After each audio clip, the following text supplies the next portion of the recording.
de los fósiles.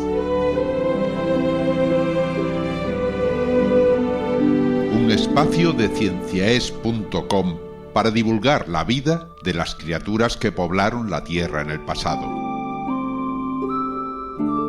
Con Germán Fernández Sánchez. Hoy os invitamos a escuchar las enantiornitas, aves opuestas.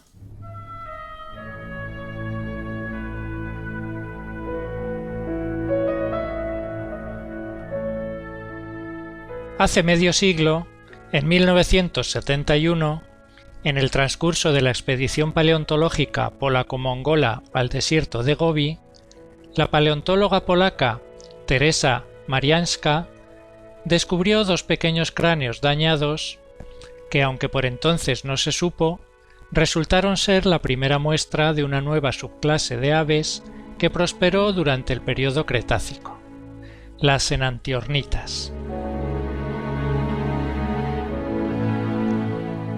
En 1974, el paleontólogo polaco Andrzej Elżanowski publicó la descripción científica de uno de los cráneos, para el que creó la especie Gobipteryx, que clasificó en el grupo de las paleognatas, al que pertenecen los avestruces y los tinamúes.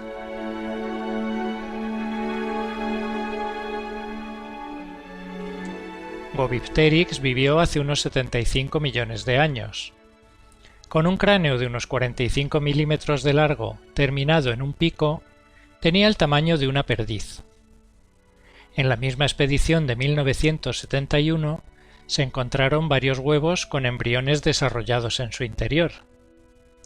En estos embriones, los huesos de los hombros y las alas ya están casi completamente osificados, lo que indica que estas aves eran superprecoces, capaces de volar desde la salida del cascarón, igual que los pterosaurios. También son superprecoces algunas aves modernas, como los talégalos o megápodos.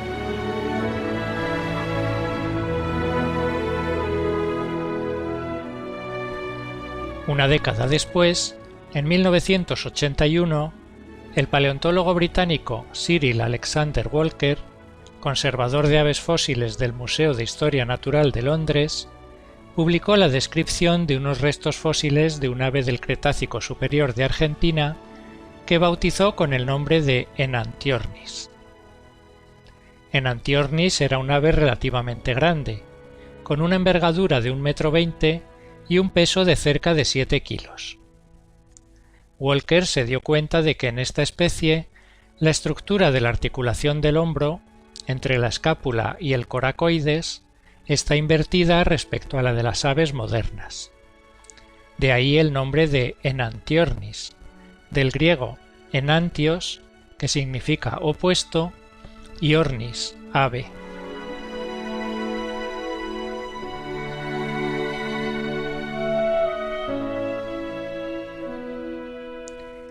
En una articulación, la cavidad de un hueso donde se inserta otro se llama glena. En las aves modernas, es la escápula la que se inserta en una glena del coracoides, mientras que en las enantiornitas es al contrario. El coracoides se inserta en una glena de la escápula.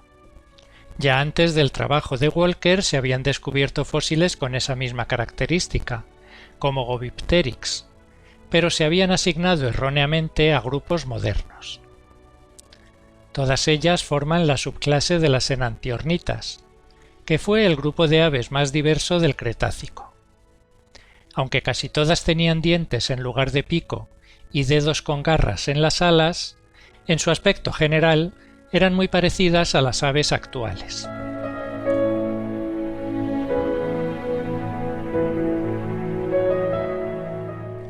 Los fósiles más completos y mejor conservados de enantiornitas proceden de los yacimientos de Las Ollas, en la provincia española de Cuenca, y de Liaoning, en el nordeste de China.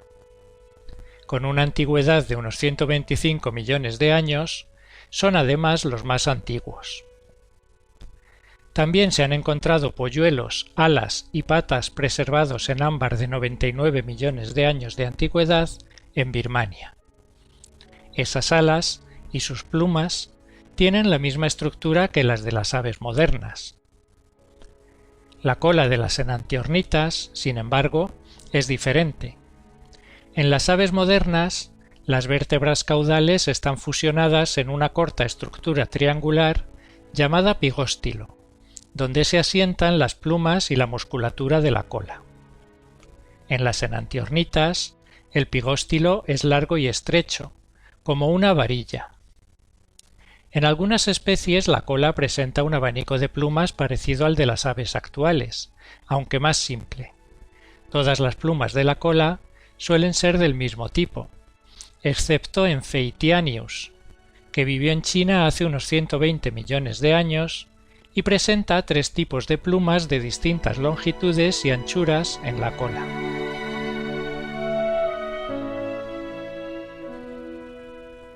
Otras especies solo tienen en la cola un par de largas plumas especializadas, como algunas aves del paraíso. Este rasgo quizá estaba presente solo en los machos. En cuanto al aparato digestivo, las enantiornitas carecían de buche y de molleja. No ingerían piedras para ayudar a la digestión, ni expulsaban los desechos en forma de gagrópilas. Muchas enantiornitas eran superprecoces, como hemos visto en el caso de Gobipteryx. Pero por otro lado, el tiempo de incubación de los huevos era probablemente más largo, y su crecimiento era más lento. Muchas enantiornitas crecían durante varios años. Sabemos que algunas especies enterraban los huevos para incubarlos.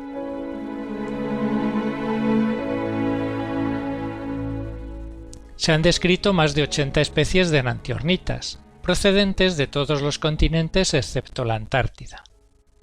Fue el primer grupo de aves con una distribución global, lo que implica que algunas de ellas fueron capaces de cruzar volando los océanos.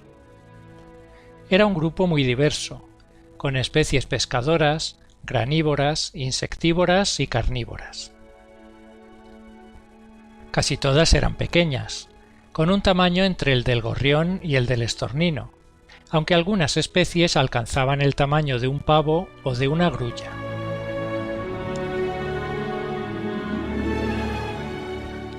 En el yacimiento de las Ollas, del que hablamos en Zoo de Fósiles hace unos años, tenemos a Iberomessornis, que ya podía posarse en las ramas de los árboles, Concornis, parecida a las zancudas actuales, y Eoalulavis, la primera aparición en el registro fósil del álula, un penacho de plumas en el dedo pulgar del ala que aumenta la estabilidad a baja velocidad para el aterrizaje. Según un estudio reciente, es posible que las dos últimas, Concornis y Eoalulavis, como muchas aves pequeñas actuales, optimizaran su vuelo mediante la alternancia de cortos periodos de aleteo ascendente con otros descendentes en los que las alas se pliegan junto al cuerpo, describiendo una trayectoria ondulada. Así se disminuye la resistencia del aire y se aprovecha la aceleración de la gravedad.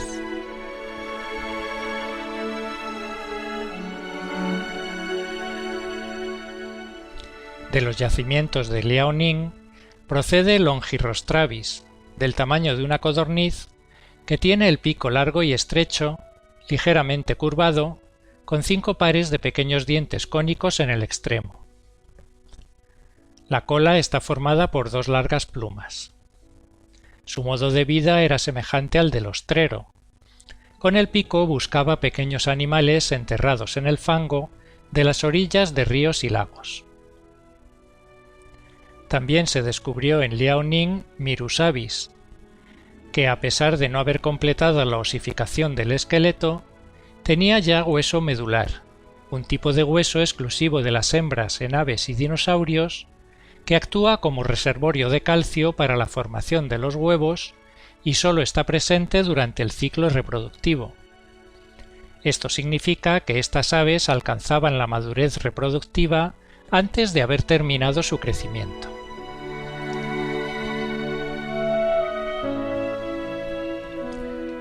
Longipteryx, de unos 15 centímetros de longitud, vivió también en el nordeste de China, hace 120 millones de años. Tiene el pico más largo que el resto de la cabeza, con unos pocos dientes ganchudos en la punta. Las alas están bien desarrolladas, aunque aún conserva 3 dedos, 2 de ellos con garras. Las patas son cortas y las garras fuertes. Semejante a un pequeño martín pescador, probablemente era omnívoro. Cazaba grandes insectos con las garras y comía también frutos y semillas y quizá pequeños animales acuáticos. Hace 115 millones de años vivió en el noroeste de China Avimaia. Es el primer fósil de ave que conserva un huevo en su interior.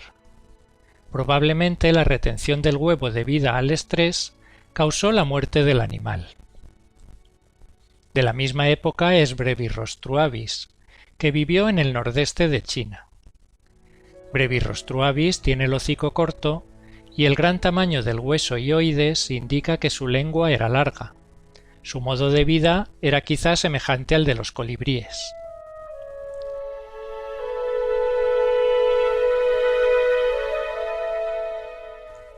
Alexornis, semejante a un gorrión, vivió en México hace 73 millones de años. En la misma época vivía en el sudeste de Francia Castiñovolucris, con una longitud de entre 75 y 110 centímetros y una envergadura de 130 a 180 centímetros, es una de las enantiornitas más grandes. Falcatakeli, que vivió en Madagascar a finales del Cretácico, tenía un largo pico de 9 centímetros, semejante al del tucán.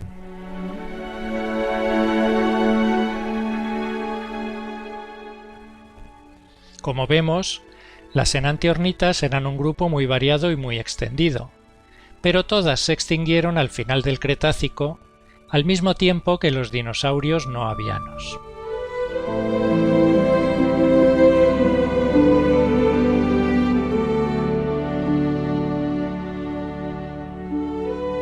Han escuchado ustedes Zoo de Fósiles. Zoo de Fósiles se elabora gracias a las donaciones de las personas que los escuchan. Si deseas colaborar y unirte al grupo de mecenas que lo hacen posible, solo tienes que visitar cienciaes.com y pulsar el botón de donar. Muchas gracias.